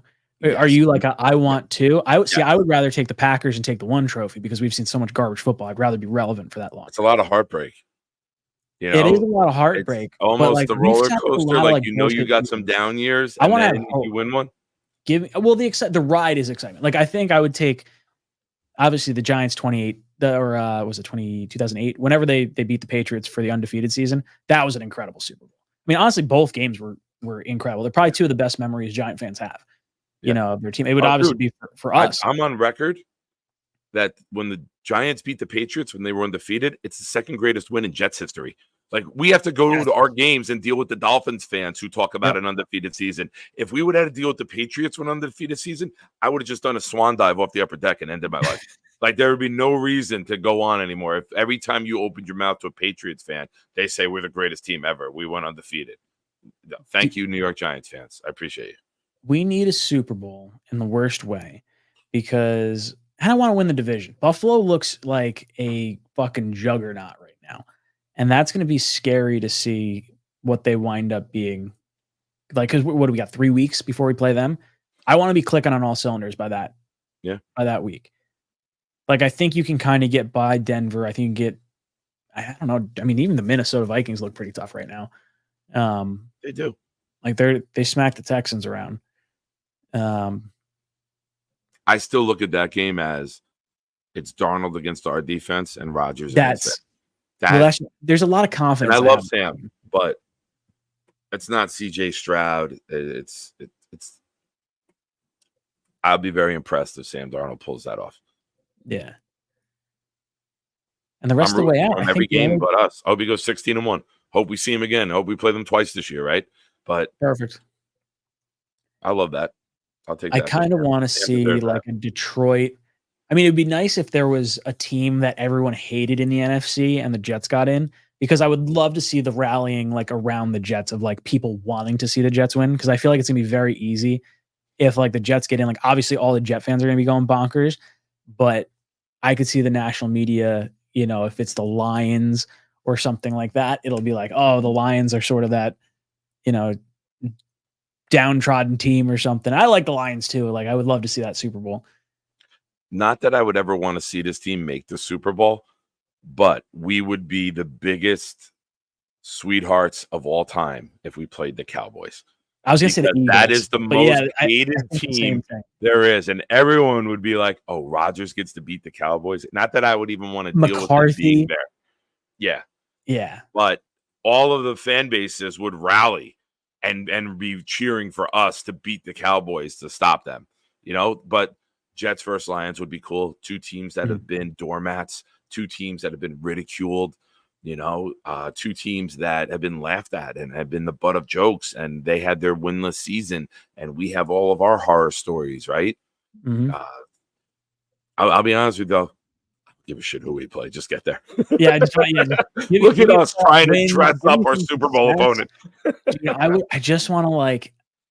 I feel like there's a swagger, and I feel as long as we stay healthy, we're just gonna put a whooping on a few teams. And I think Denver's about to get like the clubbing. It's like, just gonna bludgeon them. And the clubbing doesn't have to be a 47-10 like the Bills did. No, we did a clubbing the other night. Like I know you've seen it. You know, 400 yards of offense, no turnovers, 40 minutes of possession. no touchdowns allowed, and 7 sacks. It's the first time it's ever been done, which is when you hear of something that one team was so impressive and one game was so lopsided, you're almost kind of shocked that we didn't allow that game throughout the years, right? It's like, oh, that never happened to us. Yep. Dude, that was the most dominant win that I have, dominant and confident win that I've seen in a long time. Yeah. Like a 98 with Vinny that year was the last time. What game I felt like the one game I could honestly say I went into and I was like, we're winning this game. And it wasn't until like the game was like early stages of the game, early first quarter, was Jets Packers 2002 to get into the wild card. Oh, 42-17, yeah. To win the division. It was like we needed New England to kick a field goal in overtime to beat Miami. And they come over the loudspeaker. They're like, the New England Patriots have just beaten the Dolphins in overtime. Yeah. And the fucking crowd goes bananas. And like, Atlanta had to beat Cleveland, too. Yeah, there was Atlanta had to beat Cleveland. Michael Vick beat Cleveland to help us. And I was in section 324 in the old stadium. And there was the old guy. Wait, what section were you in? 324. 327, second to last row, back against concrete. Okay. My seats were the last row. I never sat there. If you were looking down to your right, there was a lunatic on the aisle, always standing up behind the opening. I never sat in my seat in 6 years of having seats.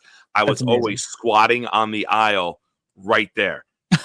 There was me in that section, and then there was the guy with the Klecko jersey in the other corner of the end zone, and the two of us were always getting that crowd up. I never sat I went up to the last row one time. My buddy Timmy, who is now a New York City detective, passed out. And they were like, he tells us he's with you, but we've never seen you up here. I had to go up at halftime and check on him, and he was passed out. Oh my and they God. were like, all right, we thought he always lied to us. He comes up here by himself every week and always says he's with you, but we've never seen you two together. That's too funny. Dude, I love that old stadium. It's great. How old are you? What? How old are you? How old am I? Yeah. I'll be 35 November 4th. So 2 weeks. All right, so you're old enough then to know the spiral and hell yeah, the legend. Dude, we had season tickets from 95 to the end of the stadium, and it was dude, it was great. The concourse ran out like a kid on Christmas morning when halftime would hit. If it was a warm day, you knew you were going to see a show. And it was just relaxing. Sometimes you'd see fights. Sometimes you'd see like, it was wild. It was always great when you'd see like the yellow jackets for security just go swarming like, some guy. It took them a while to get there with the spiral. Yeah, well, yeah, that was you couldn't get there in time. Some of the good memories were, for those of you that don't know, that this is going back to the old stadium at the Meadowlands. We don't say the G word, right? It's the Meadowlands. They would throw money down, and then some idiot would go down to the bottom, be dumb enough to hop the railing, and everything, pretzels, sodas, beers, everything would fly down at this guy who would be out there trying to pick up like $6, but get bombarded with everything. It was a lot of fun. It was back to the pre-internet days. And then when the internet started coming out, they were like, all right, there's stories coming out and this. Cameras. Just shut up and let things happen. Well, I remember going into the stadium pre 9/11 and my dad hiding beer bottles inside of like gloves, like winter gloves inside a backpack. They wouldn't even open up your backpack. They'd just jiggle your backpack. And if they didn't hear the clinking, you're good. And like it changed, obviously after that. But Jet fans are a fun crew. That's the thing. Like when we're winning, we're a rowdy bunch. I've been to Giant games before or the G word before, and they rip off a 15-yard run. Little golf clap. I'm like, what are you doing? Like we got 7 yards. Like, let's go. Yeah. My trick at the old stadium pre 9/11 was to wear the starter jacket, the pullover. Smart. And I would have 12 beers in each sleeve, and I'd pick my arms up and they pat your waist and you go in. And 3 of us did that one time, and we played the Bills with Flutie in the Ray Lucas year. Yeah. In 99. And we're in the mezzanine level. We're in front of the suite, and it's end of the second quarter. There's about 10 of us. And the people in the suite were complaining that we were standing up and cheering. So security comes and he looks at us, and there's like 50 beer cans underneath, and they didn't give out beer cans. And the guy looks at us and goes, "What the hell?" I go, "I don't know. They were here when we got here." You just throw out, like, oh, jeez. The old stadium was fun. I mean, in my younger drinking days, there's a lot of stories I can't tell on air. But it's nice. I'm excited to start bringing like my kids to games. They're still young. They're 1 and 2 years old right now. But you're good. Dude, oh yeah. Well, not now. Not that we actually have things to cheer about. You got to let them develop a little. Well, we also have a ton of night games. Like that's what sucks. Like if we had more 1 o'clock games, I'd probably like, hey, girls, you want to come to the game and like get home by dinner time. Nighttime's tough. Like they can't even stay up to like watch any of the games. They haven't really like. But Shay, I can say like JETS, and she'll go Jets. Let's go. Nice. I had my son is 16 now, and where we were for the outing the other day is the exact same section that we had season tickets in starting in 2015. And there's a picture of him at like 6 years old, and he's barely up to my waist. And now it's a picture and he's up to here. And like we're in the same exact spot right in front of the tunnel. I take the picture with the field behind us, and I look at him. I was like, "You're an asshole." He goes, "What'd I do?" I go, "You're blocking the field, dude." Like when you used to be a little guy, I could see the whole field and the Jets shaking hands down there. Now it's just 2 headshots of me and you. Yeah. Dude, enjoy it. As a father, enjoy it, because before you know it, they will be 16 years old and be able to wrestle you and beat the crap out of you. And every time he says, "You want to go?" You're like, no, I can't no more. No. When you were 8, let's go. I'll beat you up for an hour. But now it's like, no, man, you're too tough. You're too strong. But enjoy it, man. Embrace every moment, every memory. It's the greatest gift of all. And to have them go to the games with you and then see those experiences and watch their fandom develop, it's a treasure. They're starting to develop their personalities. So like my youngest is just like starting to really kind of come out, but the 2-year-old, she likes dinosaurs. She likes watching the movie Cars. She likes the Jets. And I'm like, you are my daughter. Like this is great. Like we're sitting down, we're watching Godzilla, and it's like one of the newer like cinematic Godzillas. And she's not terrified. She's just sitting there like dinosaur, like kid. Awesome. So like the Jet stuff, we took her to the green and white scrimmage 2 years ago. Okay. She was like 2 months old. They haven't done the green and white scrimmage at MetLife for the last 2 years. And it like really bums me out. So much fun. It's great at the Meadowlands. It is. It's so much fun there, and free seating. You can sit wherever. You got a better view of everything. They were doing it at night where it's not 100 degrees like it was this year, when we saw you. And it's, I don't get it. I like that they want to have their home and they want to do it there. And then the Giants are in the parking lot. So I get it, but you have the stadium, you have the facility. Well, why not do it there instead of limiting it to 3,500, 4,000 people? Have 10, 12,000 show up. The lower bowl's never full for it. Dude, I feel bad because the green and white scrimmage at the facility this year, there was a ton of people that could not see the actual scrimmage. Like there's so many people that went in, they couldn't get on the bleachers. Then like the sidelines were all packed, and you can't see anything that's going on. It's like, that's shitty. Like do it in the stadium, let all the fans come out and like see it, because they can't. A lot of people, I'm sure a lot of people don't go to games because of the price of the tickets and everything. So like, this might be their only time to kind of get out. Why not? With a young and that's family. how you hook the next generation, right? If you got a family with little kids, you don't have to pay anything. You go, you get to see the big stadium. That's what hooks the kids, right? And you get great seats when you're there. You're not on the upper deck where you're using binoculars. Yep. You're going to buy food because it's a free ticket. So it's like, there's more to it. I feel like with the green and white scrimmage that is kind of lost when they do it at the facility. Yeah. Matthew Smith comes in with his 3-month super chat, and he has a question. The Jets just asked this not too long ago. I need your input on this. Do the cars in cars have life insurance or car insurance? What's your thoughts, Ryan? So since they're cars, they have car insurance because Although I guess you could say they have lives, so they should have life insurance. But I would say it would be like Great having debate. human insurance. Like I don't have human insurance, I have life insurance. Because that's where I was going to go with it. I was going to say, oh, it's wordplay. Yeah. Well, they don't drive anything else, right? It's one and the same. It's like I don't know. Right there, I'm watching you go. I'm watching you seesaw right now. Go back and forth. Oh yeah.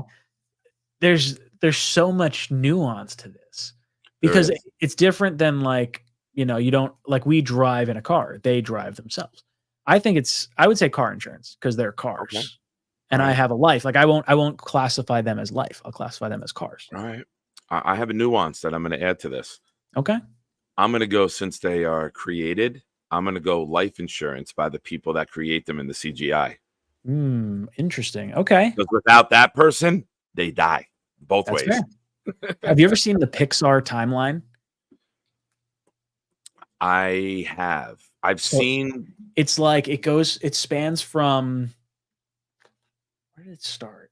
It's like it goes through all the different things. Then you like wind up in like with WALL-E, with like the world like destroyed and like you kind of left the planet and everything. But there's like a whole path you could follow through all the Disney movies that like, at some point cars become like the supreme entity on the planet. And then like WALL-E is after cars. It's a very interesting like thought experiment of going from Pixar movie to Pixar movie. Okay. I've seen the sneak peek Pixar montage where in each Pixar movie, they show you what the next one's going to be. I've seen that. That's very cool. Because all these things are planned years ahead. So they could put a little I think picture. In Elmo, there was a car or something to show you or whatever it was. Yeah. What I said. There was a car. Nemo, not Elmo, Nemo. Yeah. There was definitely a car. There was definitely, I don't know if it was a Monsters Inc. door or something. Yeah. If you Google it, it'll show you all of them with like the creepy music too. That just, oh yeah, that plays over it. I got another jet question for you, if you don't mind. Oh yeah, let's go. Thoughts on Coach? Ooh, okay. So I really like Salah. I do. I think he's going to be a good coach. I think like the makeup is there, the demeanor is there. I think he was saddled with some shit quarterback play, but there's certain things that he needed to take responsibility of the last few years. I thought, some of the questionable challenges, some of the different, in-game sort of decisions, if you will, were like, man, I don't quite like it. Or the Mike White shirts, I thought that was a little odd. There's these like, considering he's just as bad as Zach Wilson, but I digress. Yeah, but just like, it just felt like there was definitely some angst in the locker room. And I think maybe it was some players that maybe shouldn't have been on the team. But I think Salah's going to have a good year. I think Rodgers is definitely going to save his job because I think he would have been more on the hot seat than Joe Douglas. Joe Douglas, to me, I think has earned himself a contract extension. I would like to see them, maybe once they clinch a playoff spot, they sign Salah and Douglas before they go any further. Like, hey, like we got that done. Let's keep it going. But I want to see him come back. With Joe Douglas, I'm waiting. You want to wait on Joe Douglas?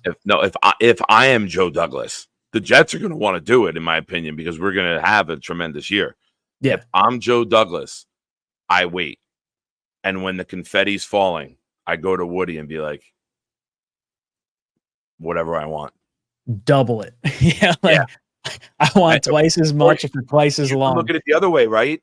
Sure. If you're Joe Douglas, you win the Super Bowl in a contract year with the Jets. Yeah. You become the hottest commodity ever. Yeah. I mean, you bet on yourself, right? Like, leave? Don't do it now. Don't do it mid-season, because why sell yourself short? You win a Super Bowl with the Jets.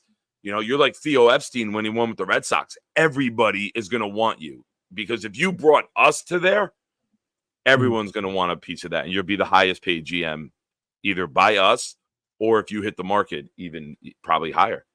So that makes sense because Joe Douglas can really hold the cards if he wants to. He doesn't have to take it. I would just be surprised if he left. Like I would be super pissed at Woody if we didn't pay guys to stay that don't count against their salary cap. Like that's where I think the private equity stuff comes into play, where they could own a certain percentage of the team that gives you a little more extra like cash. Maybe that's where you can like utilize some of that extra stuff. David D. How's the Linkin Park concert? Dude. And hail Hecklefish. Love Hecklefish. Hecklefish 2024, baby. How is Linkin Park? Dude, it was so good. I was actually in the back of a video. It's on Instagram. But it's a group of people singing in the end, walking away from the stadium. And I'm literally right behind the person filming it. And it's got like 2 million views. I was like, oh man, dude, this concert was so good. And so I saw Linkin Park twice with Chester as the singer. So it was definitely, there were certain songs that were different. Yeah. But if you close your eyes and you like just listen, I turned to my buddy and I was like, hey, are they playing like Chester vocals kind of in the background to sort of fool you? And you'd see her pull the microphone away and the voice would stop. And I'm like, wow, that's actually like her. That's her voice. It's not perfect, but it's definitely like 100% doable. And like, he's unique. He's incredibly unique. I was supposed to go to that MetLife or that Citi Field concert the week after he hung himself. So it was like, dude, it was so good. And they had like this really cool organic, like in the end at the just outside the Barclays Center. So good. I could go on and on. Yeah. That's always somebody that I wanted to see was Chester. I'm a big music fan, and I always say that like he's up there as one of the greatest voices. Like my top voices are Chris Stapleton, Freddie Mercury, Michael McDonald, and Chester. Like those are they're not, and they're not the same with what they do, but those are just voices that I hear, and I love how unique they are. It's that, I mean, they're totally different. They're not like anything else that people. Yeah, I'm all over the place with music, and Biggie, of course, finishes off the top 5.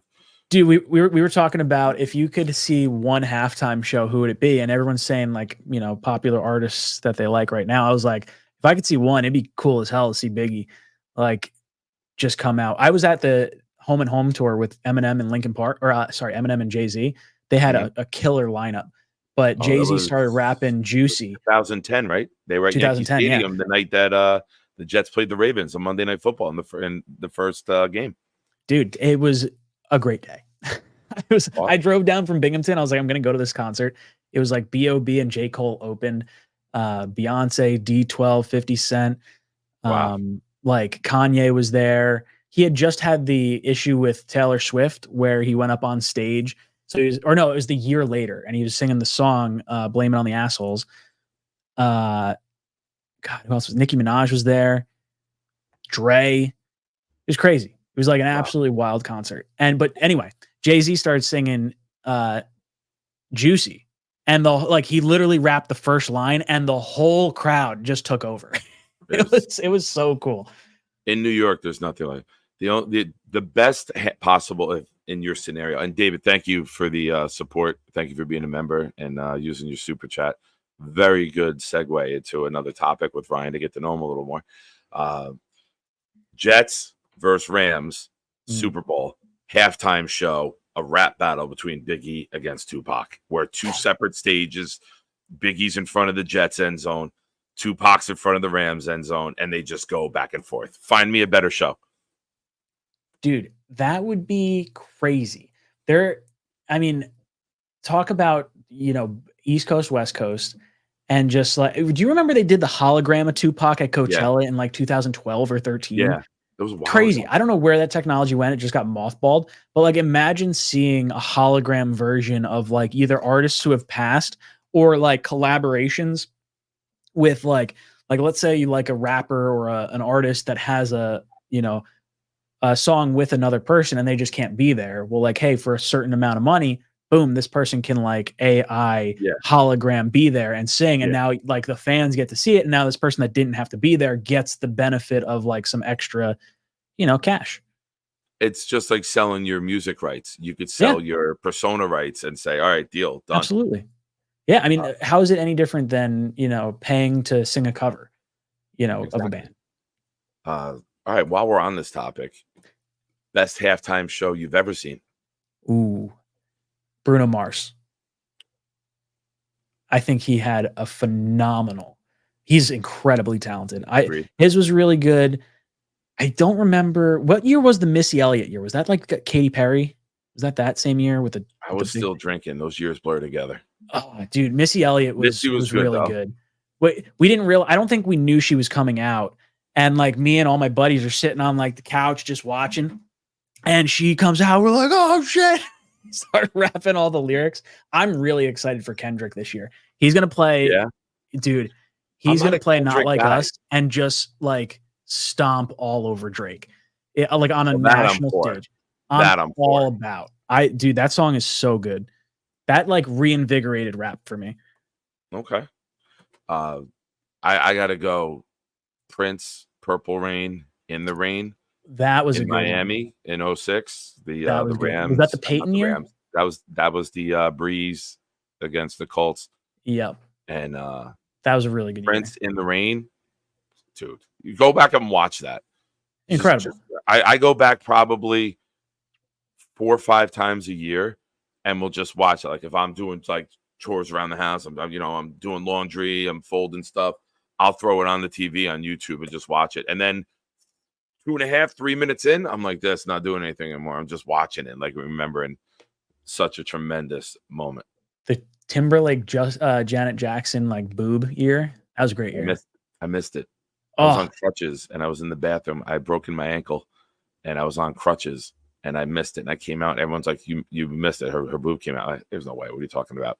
Had to go home, wait for the dial up to connect. And I was like, bloop, bloop, bloop, waiting for the picture to load. And I'm like, oh, wow. Yeah, there it is. Dude, we were watching, we had a Super Bowl party at my house. And like my dad and I were the only 2 of like the 25 people in the room that saw it. Cause like it was like at the end, everyone's like, all right, we'll start talking again. And like you see the, yeah.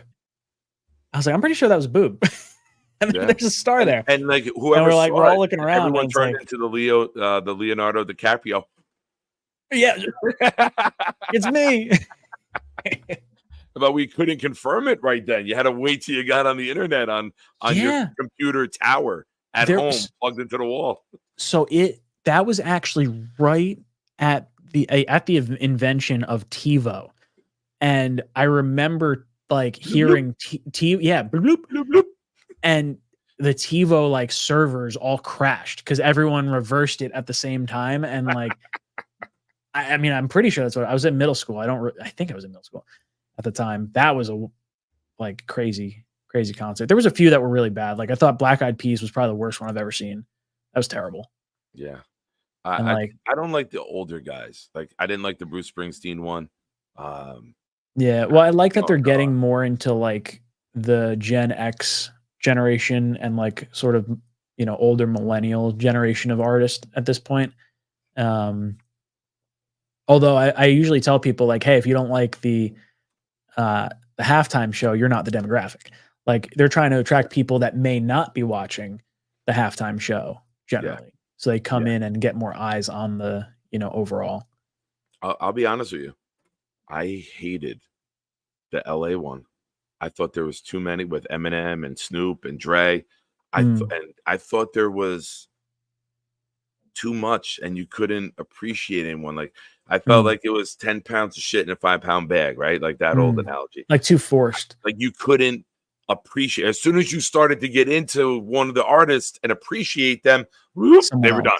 Like like you shouldn't. I get why they did it, but I didn't like it because I love all those artists enough where they're all good enough and have the catalog to do their own halftime show. And I thought it was a disservice to each of them to have them just be like a part of a show and not the show, if that makes sense. Yeah, no, 100%. I think when you have so many, like too many people popping up, it takes away the value of who the headliner could have been. Some years it works, like, maybe 3 people pop up and it's like, okay, or it's like a main person and then, whatever. When they get too much into it, it's surprise tough. is great. A surprise is great. Like you said, Missy. That year. I don't remember Usher and Alicia Keys. How long ago was that? 2 years ago? 3 years ago? I feel like that was like more recent. Even though those are like the Rams early Bengals 2000s. The Rams Bengals Super Bowl was the LA one because they played in their own stadium. Anything before that, it wasn't Usher relatively recent? I think so. Or was it a second time he did it? I mean, all you have to say is that it was in a Patriots Super Bowl, and you're pretty much right. Over like the last, they were in so many Super Bowls. Oh yeah, they did that one Patriots Super Bowl. Oh, all right, done. Oh, okay. Yep. Boom. There it is. I think Hawk says, I think it was last year. I was gonna say, I thought that like just happened. Let's pull it up. Let's pull it up. What's your well, I'm gonna pull that up. Let me give you another Jets question. All right. Record prediction. Ooh. I will be disappointed with anything less than 11 wins. I think 10-7 doesn't sound as good as 11-6. I don't want 6 losses, and I think we can get to 13 wins. I mean, honestly, we're only not favored in one game. I could see us dropping both. I don't want to say dropping both to Buffalo, but like they're so good that like that's the only team I think I'm fearful of on our schedule. So if you say 3 losses, really, like a 14-3 season, like I could see that. Because who else is it? We'll lose a stinker in there somewhere.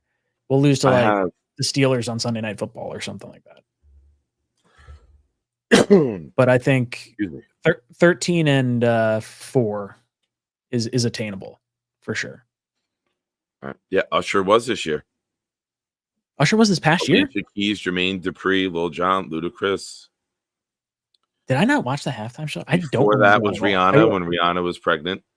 I remember that. That was this year? With Jay-Z. No, that was 2 years ago. 2 years ago. Before that was the LA one that we mentioned. Kendrick Lamar was in that. Then the year before that, I think a very underrated show. Even though we lip synced the entire thing, I thought The Weeknd was good. Yeah. But the only thing that bothered me, they went into that like maze. Oh, like, the mirror light thing. I don't do rides. Like I don't do any of that stuff. If I'm not driving in the car, like I will get like no. I had to like do this and just listen to the shit because I couldn't even watch it at that point. That was definitely trippy. I thought he did a good job. He was definitely lip syncing, but I thought that was. I actually became a fan because of that. Because of that. I mean, I listened to it. Like I never actively listen to his music, but when it comes on, I don't turn it off. Yeah, if that makes sense. Before that, we had Shakira and J-Lo, and then Maroon 5, Justin Timberlake was before that, Lady Gaga, Coldplay, Katy Perry, Bruno Mars was at MetLife too. I really liked Bruno Mars, and he was really good. I had the chance to see him. I didn't actually go to the concert. I'm kicking myself for not doing it, but it was him and Aloe Black. 2000. I think it was 2 years before MetLife. So what was that? 2015, 16? When did they? MetLife was 14. 14. So that was probably 2012. Then was when I had a chance to like see them. Nice. Awesome. Did you ever see the Taylor Swift like no music and it's like just her mic feed? Like there's audio of just her singing with like the mic feed, and it's like that's terrible. It's so bad. I've seen Taylor in concert too. I saw her back in like 2014. I saw her at Raymond James Stadium down in Tampa on Halloween, and puts on a good show. Yeah. Nice. You going to any of the games this year besides this week? Besides Sunday? So, I had only planned 2, but it's so much fun that like if I can get a ticket, I'll probably go to games. Like the Buffalo game looks like a friggin' blast. If the final game of the season's for the division, I might like go out and get rowdy. or if there's something like big on the line towards the end of the year. Like I'm not going to go to the Halloween game. I think that's super inconvenient. Plus, you got the little kids, right? That's a tough pass to Yeah, get home, right? we're not even really going to like trick or treat. It's just going to be like we're doing. So the girls are going to be 5 little monkeys. Well, I guess 2 little monkeys jumping on the bed. So we're going to have like cushions dressed up like a bed, and then they have monkey costumes.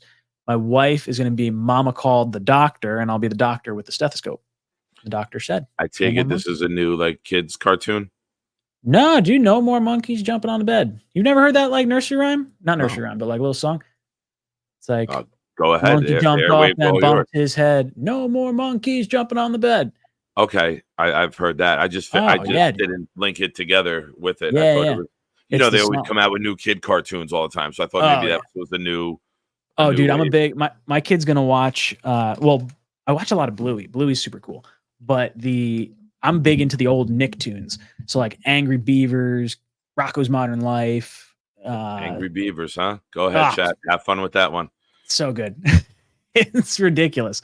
There's so many good old Nicktoons. Nice. But yeah, dude. My kids non-jet question. Ooh. Some of your favorite television shows of all time. Some of my what? Favorite television shows of all time. Ooh, okay. Big Game of Thrones guy. Was disappointed with the end of it. Like House of the Dragon. I like Rick and Morty. Although I don't know if I've watched the most recent season, but I went to school for film, so I'm a big film buff. Breaking Bad, I think, is a fantastic series from start to finish. Might be my favorite. Honestly, they ended it at the right time. Oh yeah, Too many Breaking Bad and add Saul, that one more series. They add one more season to milk, get the cash cow. And I thought that they did it perfectly. Perfect. The movie, was it El Camino? Yeah, that was the movie was great. I actually thought Better Call Saul was start to finish even better than Bad. Like Bad was great. So I love that world. Saul I thought was a great character. I'm trying to think what else have I watched recently, or like all time great shows.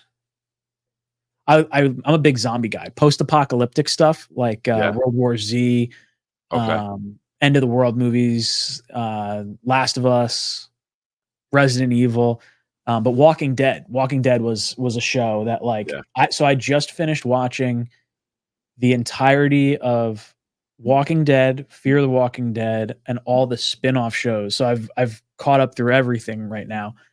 I think there's a few more that are coming out, but I love zombie stuff.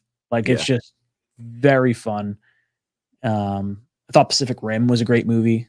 Like big blockbusters. Oh, Pacific Rim, dude, it's like Transformers, kind of like.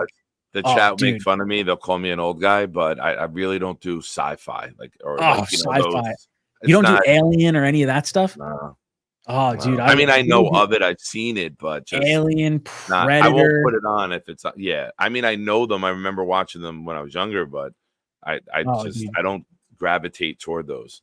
That's fair. So do you not do like fantasy? Like, would you not do Game of Thrones or? I did Game of Thrones because my girlfriend at the time. I guess that's more medieval, kind of. Yeah. It's super political. But I started watching Game of Thrones in March of the final season. Oh, wow. So you were late. She watched it live every week for years. Yeah. And I started watching it in March of the final season.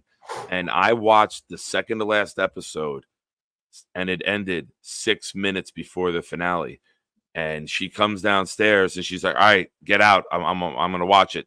I'm like, "I'm ready to go." And she's like, "What do you mean?" I'm like, "I'm caught up." And she went off on me on an epic rant. She's like, "You mother."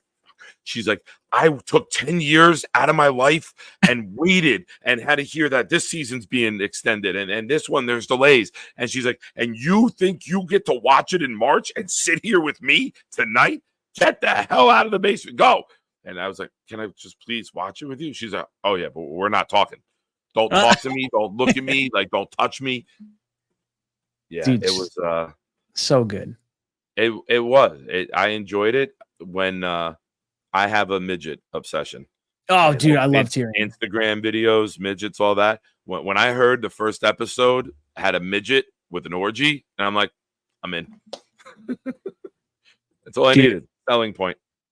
I'm going to send you something on Discord right now because it happened at work and I think it's one of the funniest things, and I think you're gonna get a good laugh out of it. Nice. And I'm saying it on stream because you can show it if you want. It doesn't really matter. But hold on. This is a tease in the business. I like this. It was so funny. Tell me I'm not gonna find it now.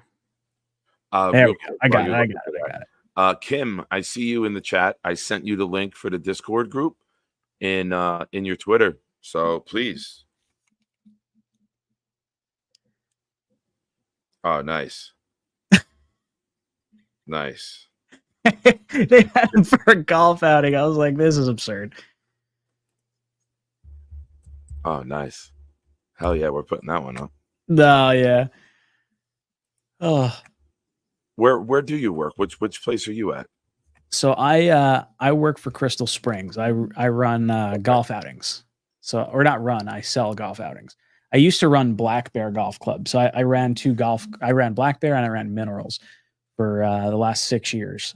And then recently shifted over. Once I had the second kid, I was like, I'm gonna shift over to a little more 9 to 5 action. I actually ran into Dom C. I was on the golf course and Dom C's like driving by and we do the Spider-Man meme of like pointing at each other. And I'm like, whoa, like, dude, this is like too funny. Like, I work here. Right.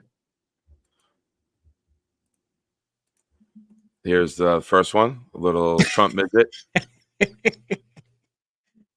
Oh, dude, I was like, and not to be outdone. Here's Joe. The Biden one looks like he's like robbing a bank. It's like a mask. But the Trump one's funny. Look at the little leg though. The little leg. It's so funny. Like, oh man. If you could show me like a little Aaron Rodgers or something, that'd be so funny. Be great. That'd be awesome. That'd be awesome, man. Well, sorry. I want to thank you so much. Going off on a tangent at midnight. Dude, tangents are what this show is all about. This is the longest, and the chat testify, this is the longest that we've talked Jets on here, besides for like game recaps on like a Sunday, in a long time. Like normally it's like 45 minutes of Jets, and then we just go completely off the rails. I'll open it up to like callers, and these people are lunatics, and I say that lovingly because we're lunatics as well. And you never know where it goes, and then I'll get the notification add suitability because that show went too far off the rails. And, I was like, uh-oh. It's always a blast, but screw it. As long as nobody gets hurt, we're good. I'll give up the couple bucks of the commercial ads just for everyone to have a good time. Yeah. But I see Metro Funny one says, Ryan, were you in Saratoga a few weeks ago? I was. How'd you know that? I went for a bachelor party. And I won $100 at the track. I was pumped. So my buddy, we're up there, and he says, the guy who knows horse racing was not with us, but he worked at the golf course. And I was like, we reach out to him. We're like, yo, here's the run of races. There's 13 races. He's like, race 7, horse 8. And we're like, okay, cool, whatever. So we all threw $20 on it, and all of us won $100. It was 5-1 odds. Nice. And then $100 playing blackjack. I had a great time. Nice. You left with it. Everyone wins, but you left with it. Oh, dude, yeah. I'm super good at like, okay, if I make some money and I see like, all right, I got $100 in blackjack. I probably went up like 150, went back down to 100, and I was like, all right, I'm gonna take this off the table. Basically, had a free weekend. Oh, that's too funny. Oh man, always go up. You should say hi. Yeah. If anyone like runs into me or thinks they run into me, I had one guy come into the golf course one time, and I'm in my office, which is like right off the pro shop, or that's where my office was. And he was upset because one of the Rangers was like following him around because he was a little bit slower. And he's like, hey, this guy's kind of pissing me off. I was like, hey, sorry. I told him to like, help spot balls. He shouldn't be bothering you. Just trying to get you through a little bit quicker. And he's like, okay, not a problem, whatever. I was like, I'll radio out to him. He shouldn't be bothering you. And I like, we kind of laugh as he walks away from my office, and he hears my laugh, and he comes back and he goes, are you a Jet fan? I was like, yep, that's me. I was like, I guess that's a little distinct. Nice. Metro says you won 4G at the casino that night. Wow.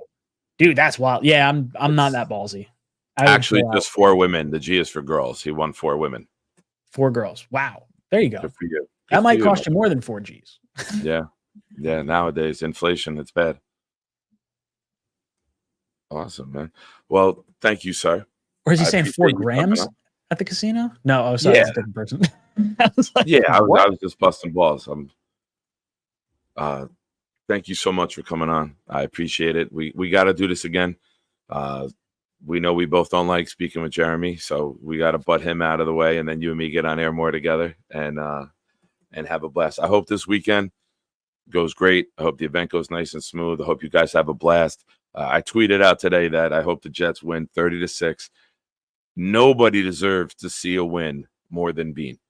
He's been through so many losses in a row that he deserves not a win, not a stressed win. He deserves what we had on Thursday.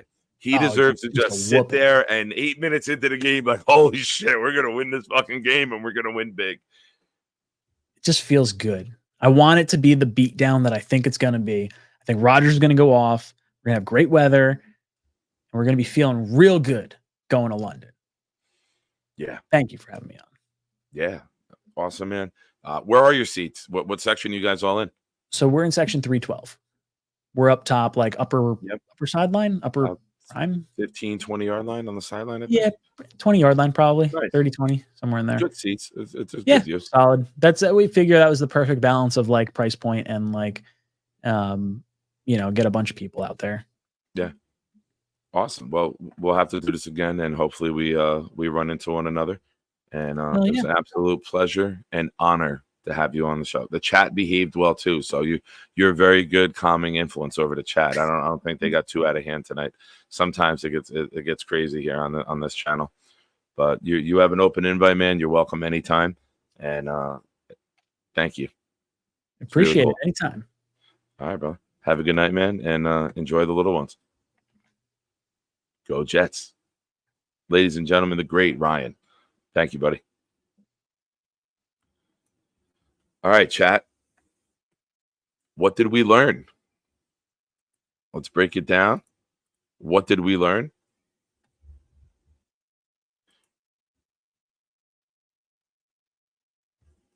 Oh, I know what I learned. And what you've learned is that when this song comes on, someone needs to pee. There's been a lot of you out there asking about who he be. Well, he's about to let you know. He's Charles. This rap is so hot, you'll play it on a loop. You'll never get the recipe for chicken noodle soup. Super a spider or even a bat. Got nothing on me or Bobby with his hat. Lady's gotta be a 10 if I'm gonna date her. Shout out to my homie, his name is Gator. I'm Charles. To all you other guys trying to rap on Jake's show, got nothing on this guy and his flow. He's Charles. These bars be so hot, I'll get invited on Fallon. You know who won't? That hater, Alan. My comic book and movie takes are so hot and wild. Since my last verse, Johnny had another child. My YouTube is blowing up and I'm becoming a star. My takes are fresh like the clothes on VR. I'm Charles. Jets, Yankees, comics, hip-hop, nobody compares when it comes to him. He's Charles. I see everyone on Jake's show trying to prop bars. I'm the only one jumping over cars. Blows the calls the show and he's always really loud. Shout out to Nick, you know he'd be proud. I don't like Zach or his family, they're Mormon. First name Charles, last name Gorman. I'm Charles, motherfucker. You just witnessed the debut of a proud New York Jet fan and a Jake Asman production. Brought to you by the man, the myth, the legend himself. I'm Charles.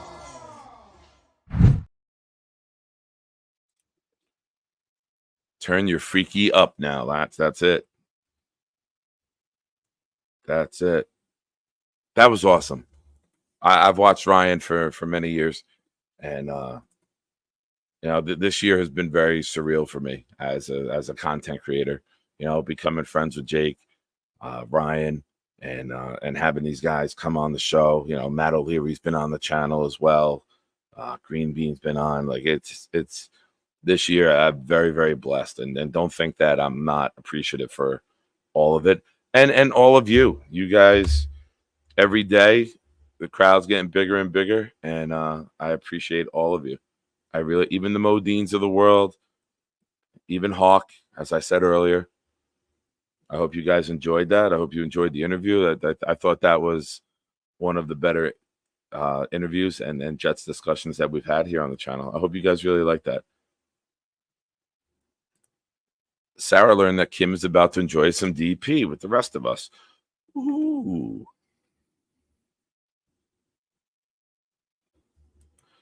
That's it. It's almost like The Office when every time the bell hits, Jim gives Dwight like a mint, and then all of a sudden he puts his hand out. He's like, "What are you doing?" "I don't know." We learned that Sarah and Carly make great pet bunnies for Bobby. Yes. I kept my mouth shut. Weed sent me that as a preview last night, and I thought it was fantastic. Tom learned Nick saw at least 500 titties at the old Meadowlands Stadium spot. At least, maybe in one season. It used to be wild. Like there would probably be 20 to 30 women flash at every halftime. There'd be times where it wouldn't stop and you didn't go back into the game because they didn't stop flashing. The old spiral at the Meadowlands. Man, I missed most of the show. Well, good thing you work 22 hours a day. You have plenty of time to catch up and get me some more subscribers with the gentleman that you work with, Jay Quest.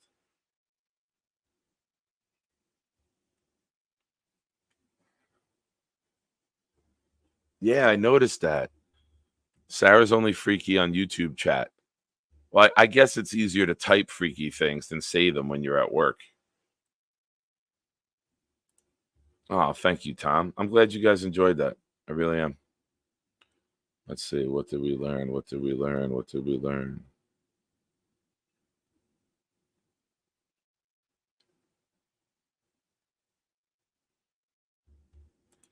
Good luck to you, Mo. To quote Bobby, you'd have to show your freaking face.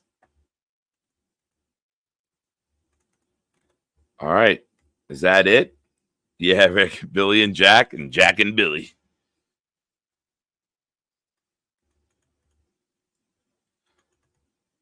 All right, go ahead, Boom. Boomtown, drop it.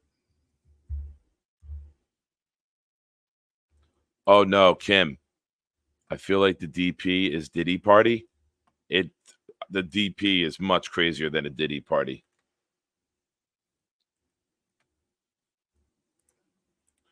I learned that Sarah's a lady in the DP and a freak in the YouTube chat. Very nice. Very nice, Tom. Kim, are you in? That's what she said. Kim, are you in there yet? Get the hell in there. That's what I said. Boom learned longest prize shipping time ever. Nick said rectify. Ryan is a whale. Knob is the longest shiner. There's still some communities recovering from the belly bump aftershocks. Nick rode 4 guys. Bonus, Nick is ready to cut players at the victory parade. Nick is an aisle squatter. Hell of a price to pay for $6. Ryan loves angry beavers. Midget with an orgy. Nick is in. Hell yeah. Kim, why not? Click the link and join. We need more of the 4.9 percenters in the Discord. You'd be a great addition. Anyone who's a shiner and has that cool little S after, please follow the bottom of the screen. Scott learned that Sarah wants some female help in the DP. Yes.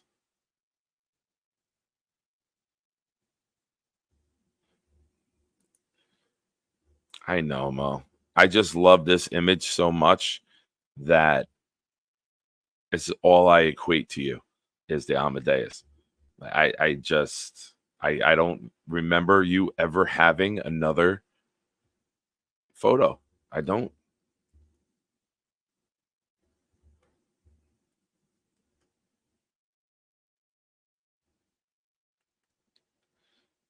Boomtown. Hey, shout out to Boom.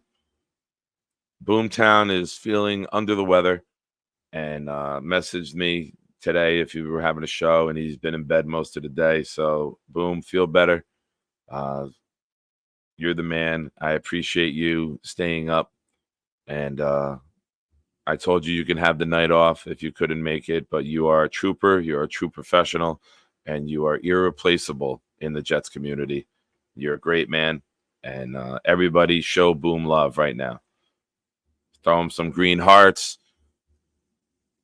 Ladies, DM him some inappropriate pictures, and I don't mean weed doing stupid stuff or Hawk. I'm kidding. He's married. Don't do that. Weed, you can do it. Nobody else. Show some respect, ladies. Jeez. There we go. Hugs and mouth kisses, Boom. Weed is like, he can't get sick. He can't. He's had everything 100 times over. There's no way. But all right, everyone. Thank you so much. I hope you enjoyed this episode as much as I did. I'm proud tonight. I'm not even gonna lie. I got the boy with me. Why does it keep disappearing right there? That's what she said. Right here. I put the can. Oh, why? Where's the finger? That's what she said. All right, there's the boy right next to me, right next to my nose. That's the boy. And Charles Gorman, if you're still here, you are right here, Charles. That's me and you back to back during the rap video. And, of course, Aaron freaking Rodgers. So, Boom. All the best to you, my friend. We'll see you tomorrow night about 9 p.m. 9:15. I go from work right to football practice, home, got to make dinner. I'm hoping to be here at 9 o'clock. I'll set the stream for 9:15. I'll set that up tonight. I might start earlier. So instead of you guys saying that I'm late and bitching at me, I'll show up early and shock the world. So to everyone, thank you. Jets fans, we're the best. We're the best in the world. We deserve all the wins, all of them, 19 of them. We already got 2, 17 more to go.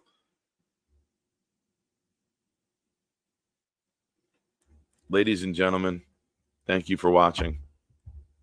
Make sure to like the stream, share it. You got Jets groups that you're in, text groups, Facebook groups, whatever. Excuse me. Share it. Tell everyone, hey, you got to watch this show. A lot of fun. The guy on air, we don't even listen to. We just talk to one another in the chat and create our own topics, but he allows us to do that, and he's very kind, handsome, and funny. Lie to them. It's okay. Anything to get them here. Ladies and gentlemen, the Shiners, we'll see you in the DP in a little bit. Enjoy yourselves, everyone. Enjoy the win streak. We add to it Sunday. And as always, be loud, be proud, New York Jets fans. And special shout out again to Ryan for joining us tonight.